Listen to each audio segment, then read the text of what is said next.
We listen, we don't judge. We listen, we don't judge. Indaba ka-Anonymous osibhalele namhlanje ifundeka kanje. Ngalimaza umama wengane yami. Ngidonsa 18 years ngecala lokubulala ngokungenhloso. Lapho engashaya khona umama wengane yami kanti uzoshayeka kabi agcine eshona. Ngangiqala nokumbeka isandla.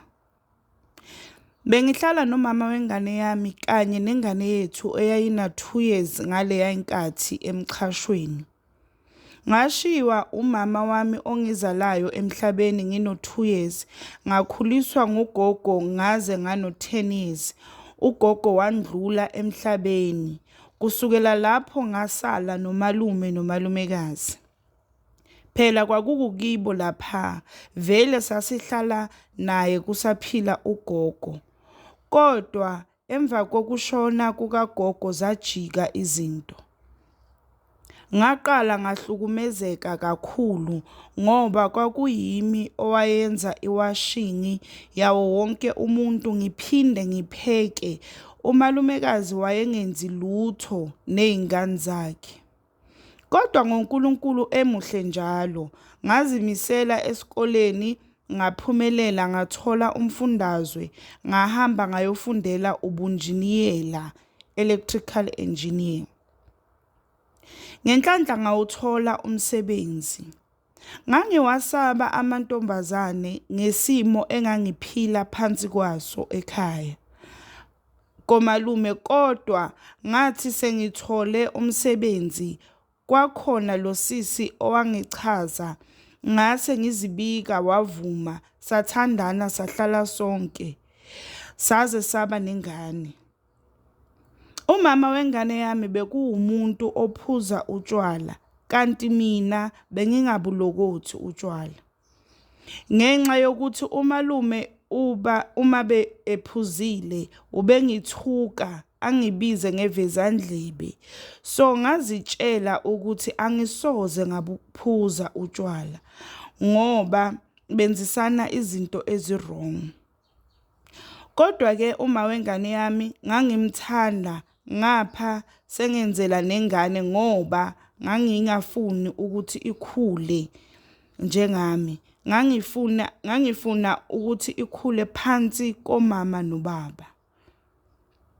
KwakungoLwesihlanu umama wengane yami waphuma ewumuntu oya ey'tolo.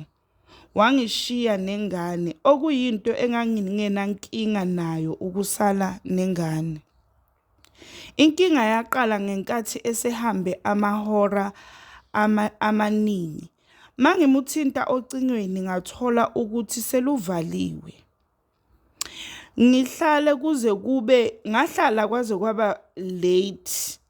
Ngagcina ngalala engakaze abuye. Kuthe ngabo 11 ebusuku ngilele, afike uma wengane ngokudinwa ngingamvuleli emnyango, ngithi akabuyele la avela khona. Ufika nje udakiwe, angqongqoze, ngithi nje lutho ukuvula, ngizithulele nje. Aze angithuke, ungithuka ungaphandle, kuze kuvuke abantu esasiqhashe nabo bamkhuze. Ngoba impela ngangingazimisele ukukhuluma naye esedakiwe. Ngalo mzuzu ungivusela nesithombe sikamalume wami ngoba naye wayebuya angisho ngeinhlamba nanokuthi angiye kithi naye ukubo la. Bamkhuze omakhelwane kodwa lutho ukuzwa uma wengane aze agcine esebulala amawindi engithuka ethi nginentombazane endlini. Ngagcina ngivula umnyango. Sengivula ngoba ngizwa leli lokuthi nginentombazane endlini. Sengifuna angene ayibone leyo ntombazane akhuluma ngayo. Kwaba ukuvula nje umnyango, wagadla kimi ngebhodlela. Bamkhuze futhi omakhelwane lutho ukulalela. Usengishaya ngayo yonke into ephambi kwakhe la endlini. ngoba ethi ngifuna ukumbulala, angiboni yini isebusika ngifuna abulawa amakhaza. Kwazise vele angithi waphuma engumuntu oya ey'tolo, so wayengagcokile ijezi. Nami ngagcina ngidinwa ngoba phela lo muntu angimlwisi, yena ungilwiselani. Kwakunevasi eyayikhona la endlini, ngadonsa yona nami futhi ngazitshela ukuthi ngingamulimaza aze agcine, futhi ngangingazitsheli ukuthi ngingamulimaza aze agcine eshona. Ngamushaya ngayo ekhanda wawa waquleka. Ngazisola futhi ngaphuma ngathatha imoto ngacela komakhelwane ukuthi bangiphelezele simuse ekliniki. Masifika ekliniki bamdlulisela esibhedlela, nami ngatishwa ngoba ngalimala ngenkathi engishaya ngebhodlela. Esibhedlela wahlala 2 days ngoba kwathiwa wophele ngaphakathi kanti uzoshona. Mayeshona ngiboshwe kodwa ngiphume ngebheyili ngoba wafihlwa ngingaphandle, kodwa angikwazanga ukuyomfihla ngoba obhuti bakhe babengisongela. Ngoba nenkomo eyayikhishiwe umngani wami ngoba anginamndeni bayijikisa.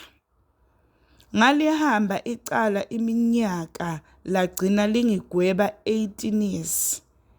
Ngagwetshwa sekuyi-culpable homicide ngoba langibopha kwakuyimeda. Ngibhala nje ngithanda ukuxwayisa abafowethu ukuthi ungamthathi umuntu ophuzayo uma ngabe wena ungabufuni utshwala, noma ngabe umthanda kangakanani, ngoba mina if bengiphuza besizohamba sonke nesithandwa sami kulezi ndawo zokucisha ukoma, noma mhlambe bengizom-understanda kangcono. Nanokuthi-ke uma nixabana nomuntu wakho vele uphume uhambe, uzobuya sekwehlile ngoba buka nje mina ngalahlekelwa ikusasa lami engeke liphinde lilunge maduzane ngoba igama lami selingcolile kanye nengane yami engingazi iphila njani la ngaphandle ngoba phela anginamndeni ongangilethela yona. Ngiyibone, angazi noma iphila lempilo eyayiphilwa yimi ngikhula engangingayifiseli yona. Okunye ngithanda ukuxolisa nakuyona ngokuyiphuca uma wayo, ngixolise nasemndenini wakhe uma wengane. We listen, we don't judge. We listen, we don't judge. Please tell us, what do you think about the story Saka Anonymous, and don't forget to like and subscribe. Don't forget to subscribe.